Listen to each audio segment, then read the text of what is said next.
13 ғасырдың басында Еуразия даласында күшті моңғол империясы пайда болады. Оның құрылуымен қоса моңғолдардың жаулап алу жорықтары да басталды.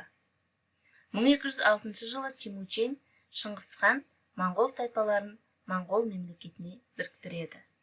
1207 жылы бірінші соққыны моңғолдар оңтүстік көршілері таңғыттарға тигізді.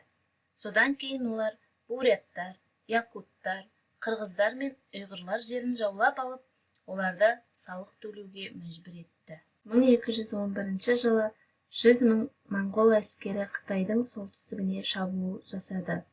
4 жылдан кейін олар Қытайды және оның астанасы Пекинді қоршауға алып басып алды. Моңғолдар Қытайдың артынан Кореяны, содан кейін олар батысқа, Орта Азияға қарай жылжыды. Хорезмшах мемлекетіне шабуыл жасады. Орта Азияның әсем қалалары Бұхара, Самарқанд сарайлары мен мешіттер, медреселер қирандылар астында қалды. Осыдан кейін Иранды қиратты. Әзірбайжан мен Грузия арқылы Қара теңіз даласына барды. Онда Калька өзенінде біріккен орыстарды жеңді. 1227 жылы Шыңғыс хан қайтыс болады. Ол қайтыс болар алдында империяны мұрагерлер арасында 4 ұлысқа бөлді. Ұлыс дегеніміз ел деген мағынаны білдіреді. Үгедей ұлдарының арасындағы үлкен хан болды. 1235 жылы Моңғол конгресі Еуропаға жорық жасау туралы шешім қабылдады. 1236 жылдың көктемінде 150 000 әскер батысқа қарай жол тартты.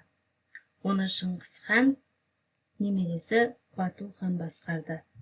Олар Ресейдің солтүстік шығысындағы қалалар мен арқылы өтіп, от пен қылышпен жүрді. Осыдан кейін Бату әскерлері оңтүстік Ресей князьдықтарын қиратты. Бір жылдан кейін Молдавия, Валахия, Венгрия, Польша, Чехия Бату шешуші әрекеттерімен Еуропа елдеріне тойтарыс беру үшін күштерін біріктіру әрекетіне кірісті. 1241 жылдың соңында моңғолдар солтүстік Италияға қарай жақындады, ал барлаушылар Венаға жақындайды.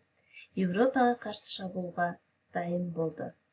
Алайда Бату моңғол империясының астанасы Қарақорымда Шыңғыс хан ұлы Үгедейдің қайтыс болуын естіп, кері қайтуға мәжбүр болады. Қысқа уақыт үзілістен кейін Шыңғыс ұрпақтары жаулап алуды жалғастырады. Олар Тибет пен Бирманы басып алады. Мөңке хан Иран мен Месопотамияны жаулап алу үшін әскер жіберді. Моңғолдар Бағдатты алып, тек Египеттің шекарасында ғана тоқтады. Құбылай хан Қытайдың солтүстігі мен оңтүстігін Юан әулетінің билігіне біріктірді. 13 ғасырдың соңында Мөңке хан қайтыс болуымен моңғолдардың жаулап алу жорықтары да аяқталады. Шыңғыс хан тұсында да империя ұлыстардың бөліктеріне бөлінді. Осылайша балалар Еуразия картасының өзгеруіне Шыңғыс хан жорықтарының ықпалын білдіңіздер.